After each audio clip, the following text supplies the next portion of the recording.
किसान साथियों नमस्कार। मैं अनुराग वर्मा आपके अपने चैनल इंडियन फार्मर्स में हार्दिक एवं अभिनंदन स्वागत करता हूं। तो कैसे हैं आप लोग? उम्मीद करता हूं आप लोग अच्छे और स्वस्थ होंगे। आज हम आ चुके हैं नए वीडियो के साथ में, जिसका टॉपिक आपका धान की डिसीज के ऊपर है।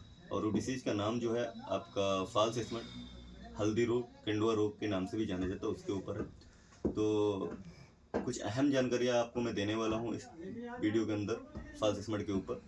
तो वीडियो को स्किप ना करें, अंत तक जरूर देखें। तो सबसे पहले शुरू करते हैं कि ये जो डिसीज है वो किस टेम्परेचर में, किस मौसम में सबसे ज़्यादा फैलती है। तो ये जो डिसीज है बालनी निकलने के बाद में स्टार्ट होती है, और जितनी ज़्यादा नमी होगी उतना ज़्यादा ये आपका जो है फैलाव होता है।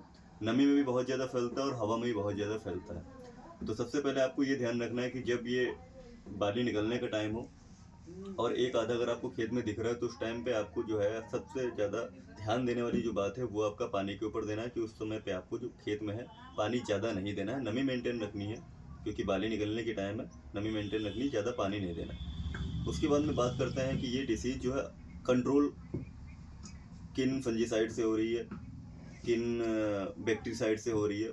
हालांकि ये डिसीज जो है फंगल है, फंगस के द्वारा तैयार होती है। और कैसे कंट्रोल की, ये मैं आपको बताना चाहूँगा।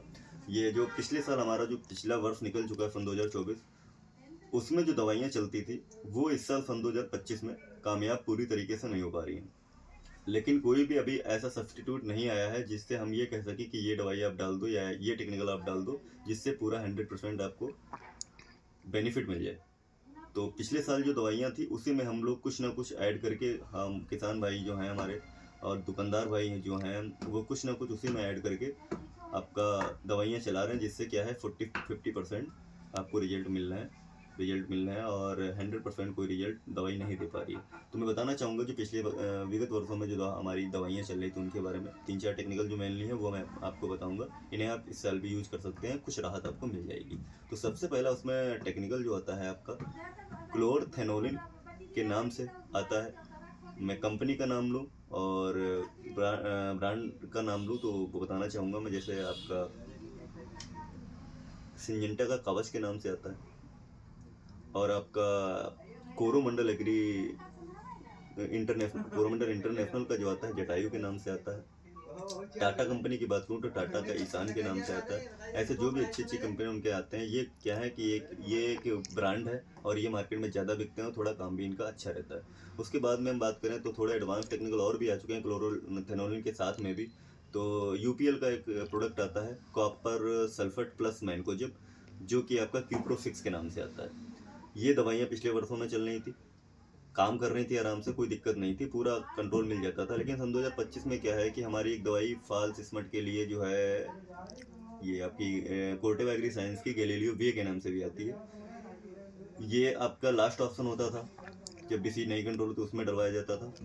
इस साल क्या है कि वो भी कंट्रोल नहीं हो पा रहा। गैलीलियो में मैं आपको बताना चाहूँगा जो टेक्निकल होता है वो पिकॉक्सीस्ट्रोबिन प्लस प्रोपिकोनाजोल होता है, और इसकी डोज जो होती है वो 400 ml पर एकड़ की होती है सिंगल, और कंट्रोल कर जाता था। इस साल जो है 40 to 50% ही कंट्रोल हो पा रहा है, पूरा कंट्रोल नहीं हो पा रहा है। और मैं दूसरे टेक्निकल की बात करूँ तो अदामा कंपनी का आपका कॉपर सल्फर पेंट्राहाइड्रेट के नाम से आता है, जो कि परसेंटेज होती है 23.99%। ये आपका 400 ml पर एकड़ के हिसाब से स्प्रे किया जाता है 200 लीटर पानी में। और इसके साथ में पिछले साल ये सिंगल ही काम कर रहा था, इसके साथ में इस साल हम लोग जो है 250 ml प्रोपिकोनाजोल 25% में जो आता है वो भी हम लोग लगा रहे हैं। उसके बावजूद भी काम किया है कि 100% नहीं मिल पा रहा है, लेकिन ऑप्शन कोई नहीं है तो हम लोग यही चीज़ें चला रहे हैं।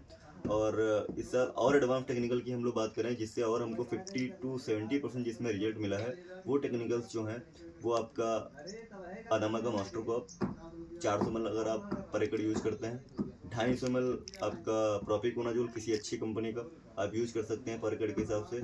और उसी के साथ में आपका जो आता है टोटल कंट्रोल के नाम से एक प्रोडक्ट आता है फैट एंड मॉलिक्यूल्स में। इसके अंदर जो टेक्निकल होता है वो ओनेंथॉल बायोसल्फेट 0.1% में होता है। मैं आपको दिखाना भी चाहूँगा, तीनों प्रोडक्ट मेरे पास में रखे हैं। ये आपका गैलीलियो भी हो गया, कोर्टेवा एग्री साइंस का होता है। इसके अंदर मैं आपको टेक्निकल भी अच्छे से दिखा देता हूँ पास में जूम करके, ये देख सकते हैं।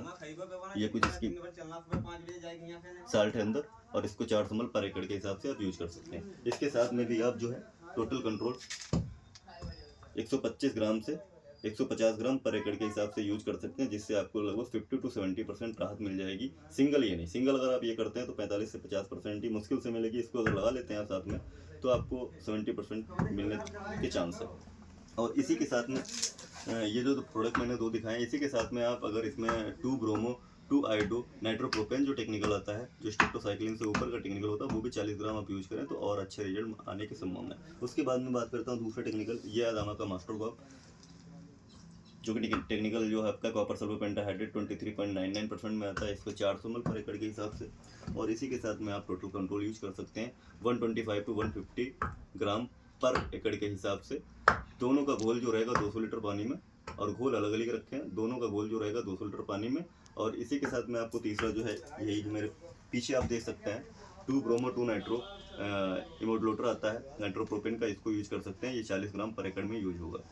तो इन तीन का अगर आप कॉम्बिनेशन करके डालते हैं खेत के अंदर तो आपको लगभग 50 to 70% चांस है कि ये रोग जितना फैला हुआ है आपके खेत में उतने पे ही रुक जाएगा। लेकिन 100% हम इसको भी नहीं कह सकते, तो 100% जो भी कह रहा है तो वो गलत है कि हम 100% रोग को रोक देंगे, आप ये दवाई डालो। 100% का कोई वो नहीं है कि हाँ ये है कि आपके खेत में रोग लगा हुआ है तो दवाई तो डालनी है। तो ये जो मैंने आपको टेक्निकल्स बताए हैं, ये आपको लगभग 50 to 70% तक कंट्रोल दे देंगे। और जाहिर सी बात है, अगर ये 10 से 15 दिन कंट्रोल आपका करते हैं और 10 से 15 दिन अगर कंट्रोल हो जाता है तो आपकी जो फसल है, अगर अधपकी फसल में ही अटैक करता है ज़्यादातर, तो उस टाइम पे क्या आपको 10-15 दिन में आपका धान कट जाएगा और आपका प्रोडक्शन जो है वो ज़्यादा डैमेज नहीं होगा इस डिसीज़ के कारण, जो कि फॉल सेगमेंट जिसके बारे में जानकारी दी गई है। तो यही जानकारी मैं आपको देना चाहता था। अगर आपको वीडियो अच्छी लगी तो इसको ज़्यादा से ज़्यादा लाइक और शेयर करें। चैनल पर नए हैं तो चैनल को सब्सक्राइब जरूर कर लें। जल्दी मिलते हैं अगले वीडियो में, तब तक के लिए नमस्कार, जय हिंद, थैंक यू।